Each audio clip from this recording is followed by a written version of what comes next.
दिनों बाद लॉकडाउन खुलता है तो साधना का बाहर की दुनिया से फिर से सामना होता है। अरे दूध वाले भैया, अब तो आप दे जाया करे दूध। दूध वाला साधना को देखकर हैरान रह जाता है। जो बहू इतनी स्टाइलिश और सुंदर हुआ करती थी, उसे ये क्या हो गया? अरे मैडम जी, कितने बुढ़ी लग रही हो। पहले तो मुझे लगा कि मैं किसी गलत घर में तो नहीं आ गया। अरे ठीक है, अपना काम करो। बढ़िया है। साधना बड़बड़ाती अंदर आती है कि सास कहती है, अरे बहू कहाँ गई थी, और ये हाथ में क्या है? दूध है माँ। अब दूध वाले भैया आने लगे हैं दूध देने। लॉकडाउन खुल गया है ना। अच्छा, पहले तो मुझे लगा 10 नंबर वाली रीचा है ना, उसकी दादी आ गई। फिर ध्यान से देखा तो तुम, अरे काफी बड़ी लग रही हो। सामने के बाल तो देखो कितने सफेद हो गए। आप भी? ठीक है, मान लिया। ले आऊंगी बाजार से 100 रुपए वाला रंग और लगा लूंगी किसी दिन खुलकर। क्या करूं, वक्त मिलता ही नहीं मुझे। अरे बाजार में इतने सारे पार्लर खुले हैं, वहाँ क्यों नहीं चली जाती? क्या करूंगी पार्लर जाकर माँ, जब घर में खुद से ही रंग हो जाता है। बस कटवा लूंगी कोई हल्की सी डिजाइन में। क्या कहा साधना, बाल कटवाना है? चलो चलो मेरे साथ, मैं पार्लर जा रहा हूँ, तुम भी साथ चलो। अरे नहीं, आज तो मटर पनीर बना रही हूँ। राहुल का कॉलेज खुला है, काफी दिन बाद तो डिमांड आई है मटर पनीर की। अरे तो बना लो ना, मैं कौन सा भागा जा रहा हूँ, बाकी माँ पैक कर देगी। हाँ, ले जा इसे पार्लर। अरे पता नहीं क्यों खुद पर ध्यान ही नहीं देती। साधना किचन में जाती है।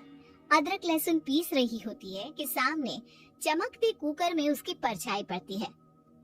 हे भगवान, ये मैं हूँ? बाल कितने सफेद लग रहे हैं, चेहरे पर चमक भी नहीं दिखाई दे रही है। ये कुकर को ही पलट कर रख देती हूँ, सामने दिखता रहेगा तो टेंशन होती रहेगी। लेकिन कहते हैं ना, आखिर कब तक चेहरे को छिपा दी, एक दिन। अरे साधना, लॉकडाउन में पूरी दुनिया साल पीछे पहुँच गई, लेकिन अकेली तुम साल आगे गई। अरे कैसी शक्ल बना रखी है। हाँ यार, रंग लगाने का वक्त ही नहीं मिल पा रहा है घर पर। अरे तो पार्लर जा, आजकल तो वैसे ही ब्यूटी सर्विस पर अच्छा खासा ऑफ चल रहा है, कम दाम में अच्छे हो जाएंगे तेरे बाल। अच्छा चल, पार्लर से याद आया, मेरी फेशियल की डेट है आज। अरे कैसी डेट? तेरा चेहरा तो वैसे ही चमक रहा है, मेरी हालत देखना। देख रही हूँ, तभी तो जा रही हूँ कि कहीं ऐसी हालत ना हो जाए। सहेली के जाने के बाद साधना सोचने लगती है, बोल तो सही रही थी कि ब्यूटी सर्विस में डिस्काउंट चल रहा है, लेकिन कितना चल रहा होगा? ऐसे तो 100 रुपए में ही मेरा काम हो जाता है। अरे कितना भी सस्ता पार्लर होगा, 500 से कम क्या लेगा? इतने में तो मैं 5 महीने बालों को रंग कर लूं। साधना यही सोचती घर को लौट रही थी कि पीछे से पति का दोस्त साधना की पैर छू लेता है, जिसे देख साधना सक पका जाती है। अरे ओमकार भैया, ये क्या? भाभी आप? दरअसल साड़ी देखकर लगा आंटी जा रही है, बाल भी सफेद और साड़ी भी। वो साड़ी माँ जी की है, मैंने आज पहन ली, कोई बात नहीं। अरे पर भाभी, आप राकेश की माँ जैसी लग रही है, बुरा मत मानिएगा, ये क्या हालत बना रखी है। साधना को समझ में आ जाता है कि अब तो वक्त आ ही गया है कि उसे खुद पर ध्यान देना ही होगा। वो घर आती है। उस दिन तो तुम्हारे कारण मैं भी पार्लर नहीं जा पाया, लेकिन आज जा रहा हूँ, चलना है तो बोलो साथ। अब तो साधना ने तय कर ही लिया था कि आज खुद के लिए समय निकाल कर ही रहेगी। हाँ, जाना ही तो है, मैं अभी तैयार होकर आई।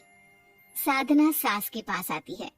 अरे क्या हुआ साधना, कोई कंफ्यूजन है क्या? हाँ माँ जी, आपको कैसे पता? क्योंकि ये तेरा मुंह है ना, तभी ऐसा बनता है। अब बता क्या माजरा है?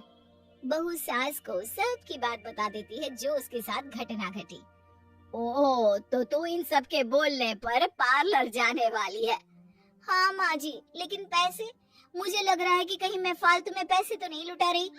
अरे देख बेटा, एक बार जीवन में खुद पर पैसा लगा कर देख, और जैसे जैसे लोगों के कहने पर तूने पार्लर जाने का सोचा, वैसे ही ये सोच ले कि जितने लोग तारीफ करेंगे तेरा पैसा वसूल होता चला जाएगा, क्यों? बहू को बात समझ में आ जाती है। वो सास के पैर छूती है और पति के साथ पार्लर चली जाती है। पार्लर वाला कहता है, आइए मैम बैठिए, क्या करवाना चाहती हैं? Cutting, colour?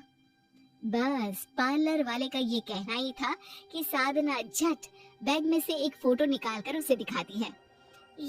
ये फोटो दिख रहे हैं ना, बिल्कुल ऐसे ही बाल चाहिए मुझे। ओके मैम, अब आप बिल्कुल निश्चिंत होकर बैठ जाइए। वैसे आपके बाल ऑयली लग रहे हैं, पहले वॉश करना पड़ेगा। साधना क्या करती, अब सर दे दिया है ओखली में तो मुझसे से डरना क्या। हाँ ठीक है, कर दीजिए। पार्लर वाला उसका सर धोता है, बाल सुखाता है, बीच बीच में बात भी करता है। और कितना वक्त लगेगा साधना? आधा घंटा तो वैसे ही हो गया है। आपको ही तो शौक था ना, लीजिए करिए अब इंतजार। पति वहाँ से चला जाता है और हेयर स्टाइलिश बहुत ही मेहनत से फाइनली साधना के बालों को किसी हीरोइन के बालों की तरह कर देता है और फिर साधना के पति को आवाज लगाता है, सर यहाँ आ जाइए, मैं मैम के बालों को खोल रहा हूँ।